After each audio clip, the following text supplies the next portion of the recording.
You are so plain and cheap. My mother-in-law, who loves luxury, repeats this sarcastic comment every time she meets me. She says a woman like me is unworthy of being her son's wife. One day, my mother-in-law, who often mocks the inexpensive things I wear, poured wine on my dress. "Stop it, you cheap thing," she said. But later, she turned pale when she learned the truth. My name is Linda. I am a 31-year-old housewife. I married my husband John 3 years ago. We don't have children yet and are enjoying a carefree life. Our married life is peaceful and smooth, and we are even talking about having a baby soon. Despite my happiness, my relationship with my mother-in-law, Nancy, is not good. She has been critical of me since we got married, and even after 3 years, we still haven't built a good relationship. I try to get along with her, but she doesn't seem interested. When my son wanted to get married, I wondered what kind of young lady he would bring. "She's very plain," she said when we first met. From the beginning, she made it clear that she didn't think I was suitable for her son. My parents are normal working people.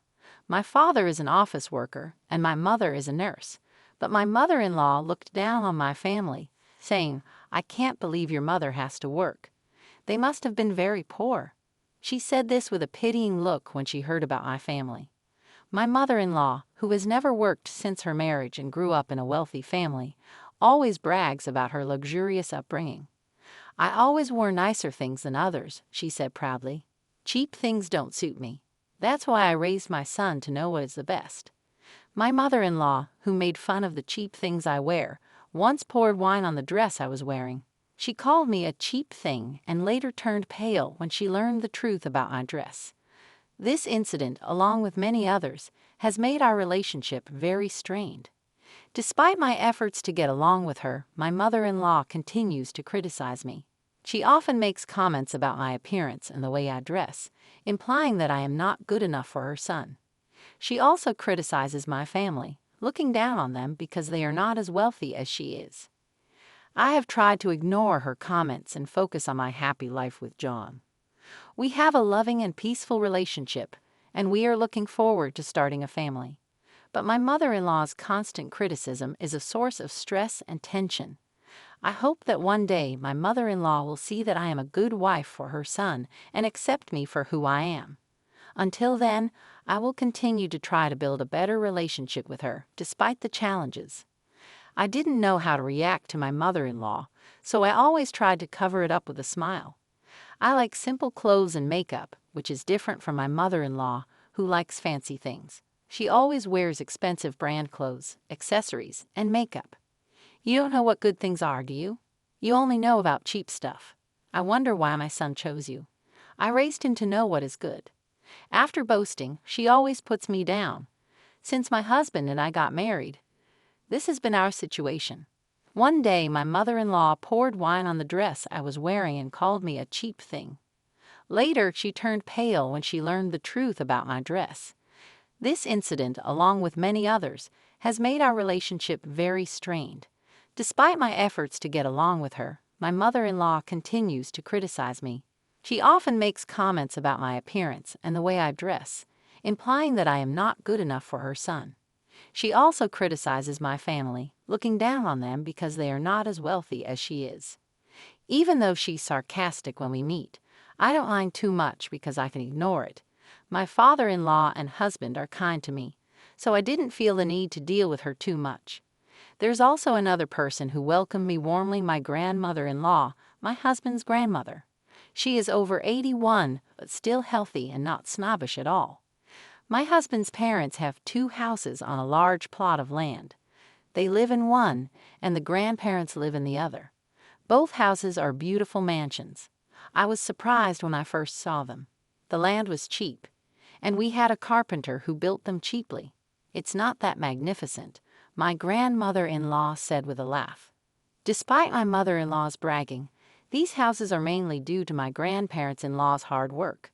My grandmother-in-law is very friendly and not snobbish, which helps me ignore my mother-in-law's comments. It feels like I have more grandchildren. "We don't have any female grandchildren in our family," my grandmother-in-law said, "and she loves me very much.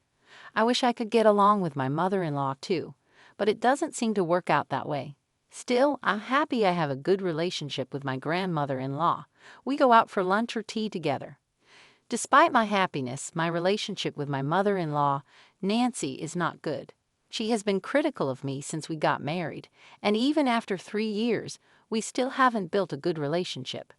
I try to get along with her, but she doesn't seem interested. When my son wanted to get married, I wondered what kind of young lady he would bring. She's very plain, she said when we first met. From the beginning, she made it clear that she didn't think I was suitable for her son. My parents are normal working people. My father is an office worker, and my mother is a nurse. But my mother-in-law looked down on my family, saying, "I can't believe your mother has to work. They must have been very poor." She said this with a pitying look when she heard about my family. One day, my mother-in-law called me. "It's my birthday next month. I've decided to have it at our house this year. Come and celebrate with my son." She invited me to her birthday party. I said I would definitely go. Let me tell you something. We're having a big party this year to celebrate my 61st birthday. All of our relatives and friends will be there. I'd appreciate it if you dress appropriately. My son will be fine, but you're not going to be dressed like you always are you? If you dress appropriately, my son will be fine, but I'll be embarrassed if you don't, my mother-in-law said before hanging up. What my mother-in-law meant by dress appropriately was probably her favorite top-notch brand name clothes. I was stumped because I didn't have those kinds of clothes. But when I talked to my husband about it, he told me not to worry, and we decided to dress a little more formally. The day of my mother-in-law's birthday came. The party was starting in the late afternoon, so my husband and I went to a department store in the morning to pick up a birthday gift for her. Since she loves luxurious things, we thought she'd be happy with something fancy. Also, she wouldn't complain if I told her my husband picked it out, so it was easier for us. After we finished picking out the gift, we had lunch together and went home to get ready. Then I received a call from my grandmother-in-law. "Come to my house now," she said. I explained that I was out and going home to change but would show up before the party. "Just come to my house dressed as you are," she insisted. Wondering if it was something urgent, I went to see her. I asked my husband to go home and get changed, and we planned to meet at my in-laws later. When I arrived at my grandmother-in-law's house, she invited me in with a laugh. She was laughing and telling me about my mother-in-law's party. "It looks like a really huge party. Various things have been delivered to their house since this morning." From her house, I could see the entrance of my in-laws' house and noticed all kinds of vendors coming and going since the morning. I heard that a big flower arrangement had just arrived, showing how excited my mother-in-law was about the party. My grandmother-in-law said, "My daughter-in-law does a great job," and took me to the sitting room at the back of the house. The room had several large chests. She opened one and took something out. "Linda, you were told to dress properly today, weren't you? I'll give you my dress so you can wear it. This way she won't be able to complain," my grandmother-in-law said with a smile, holding out a beautiful, well-kept dress. It was her pride and joy. "It's a good dress. I don't wear it much anymore. It would be a shame to keep it put away. I thought this would be a good chance to give it to you, Linda," she said, also taking out accessories to match the dress. My grandmother-in-law had noticed my mother-in-law's comments and wanted me to look great so I wouldn't be blamed. I didn't know much about dresses, but from the way my grandmother-in-law talked, it must be really expensive. When she offered it to me, I was puzzled. "I can't accept such a thing. I'm sorry." "It's okay," she responded with a kind smile, pushing the dress towards me. "I know you will take good care of it. That's why I want to give it to you." Then she began to help me put on the dress. With her skilled hands, she had me dressed in no time.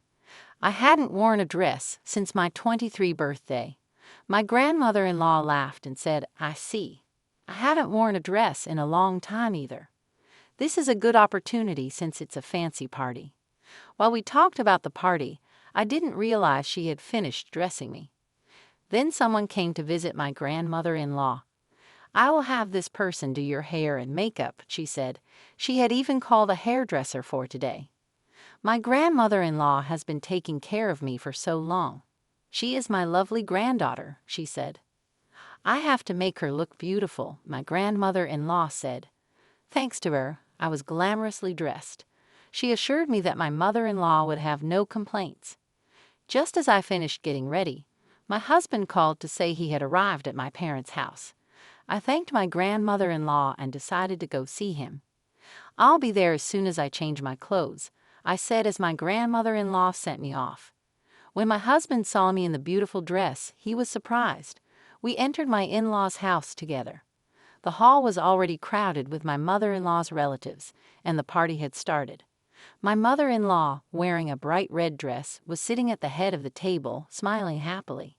"Happy birthday, mother-in-law," I said as I approached her and handed her the gift I had prepared. She looked me over from top to bottom, then took me out of the hall and into the kitchen. What a cheap dress. I told you to come properly dressed," she complained more rudely than usual, probably because she was drunk. The next moment, she splashed the wine she was holding onto my dress. The stain spread rapidly. "You know it's because you forced yourself to wear a dress. Why don't you wear something with a pattern instead of such a plain one? You really have no taste. That's why I hate people from poor families," she continued, not caring about my distress. She told me to go home because she wouldn't allow me to attend the party in a cheap dress. "This is your mother's," I managed to mutter, shocked and sad. My grandmother-in-law had prepared everything with love, and now it was all ruined. "Whose mother? What are you talking about?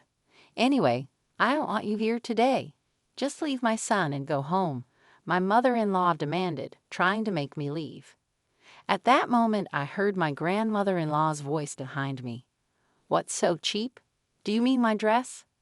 I turned around, and there she was. She came to me as tears welled up in my eyes. "Oh my God, it's terrible," she said, looking at the stain on my dress. I was so sorry that all I could do was apologize to my grandmother-in-law. I lowered my head and softly said, "I'm sorry." My grandmother-in-law gently replied, "It's all right," and began dabbing at the wine stain with a handkerchief. My mother-in-law, watching this, sobered up and looked very pale. "If you do this, the stain won't spread. I'll use a stain remover to clean it," my grandmother-in-law said kindly.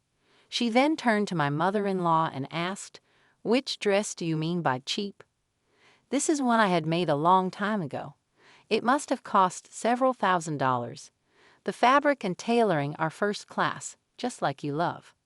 My mother-in-law's eyes widened when she heard the price. I was also surprised to learn it was so expensive, even though I knew it was a good dress. My grandmother-in-law explained the value of the dress in a sarcastic tone, making it clear that my mother-in-law had ruined something very costly. "I'm sorry. I didn't think it was that expensive," my mother-in-law said, looking more upset than I was, struggling to find the right words. My grandmother-in-law continued, "How can someone who doesn't know the value of things make fun of others? You just show off with fancy things and brand names. You don't know what's really good. You're embarrassing." My mother-in-law, now completely sober, couldn't argue back and just looked down. "People who know quality understand. You, with your cheap dresses, don't get it. You're just new money with no taste." My grandmother-in-law's sarcasm mirrored the way my mother-in-law often spoke to me. My mother-in-law's face turned bright red with embarrassment, and she bit her lip in silence. Then my grandmother-in-law began lecturing her about her attitude toward me. "How can you snub a daughter-in-law who has come from another family?" she asked sternly.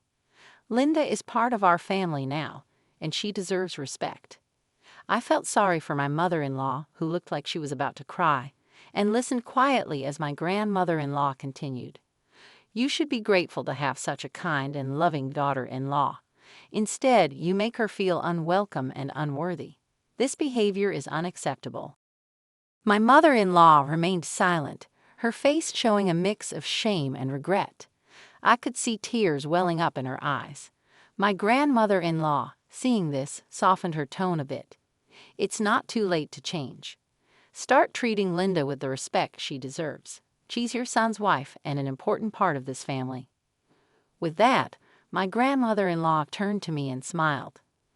Now let's get you cleaned up and enjoy the rest of the party."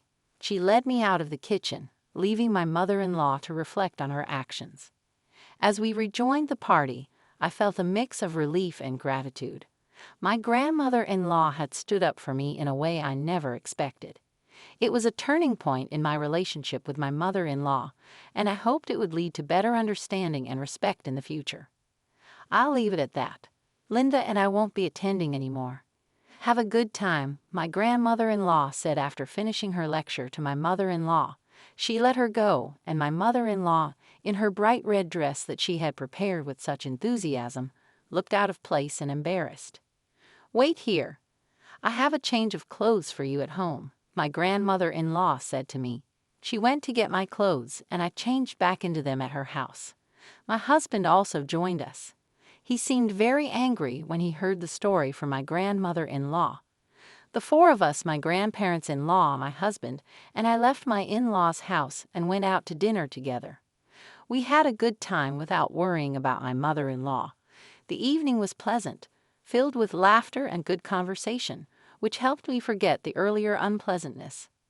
After that night, my husband and grandmother-in-law, both still upset, lectured my mother-in-law again. They told her not to approach me and restricted her from spending money freely. My grandmother-in-law had insisted that my mother-in-law needed to learn modesty. My mother-in-law's face was so pale during these lectures that I felt a bit sorry for her, but I knew she needed to change her behavior. My grandmother-in-law further declared that she would give me all her dresses, jewelry, and other valuable things. "It doesn't make sense to let someone who doesn't know the value have them," she said, directing her words at my mother-in-law. Her sarcasm mirrored the way my mother-in-law often spoke to me. I had tried not to say much about it before, but it seems my grandmother-in-law had always disliked my mother-in-law's taste for luxury. Later, with a mischievous smile, my grandmother-in-law confessed to me, "I never liked how she flaunted her wealth. It was about time someone taught her a lesson." The dress that had been stained with wine was returned to me, perfectly cleaned. I was really happy and relieved. I still don't understand the quality of high-end things very well, but I have learned a lot from my grandmother-in-law, who accepted me warmly. In the weeks that followed, I noticed a slight change in my mother-in-law's behavior.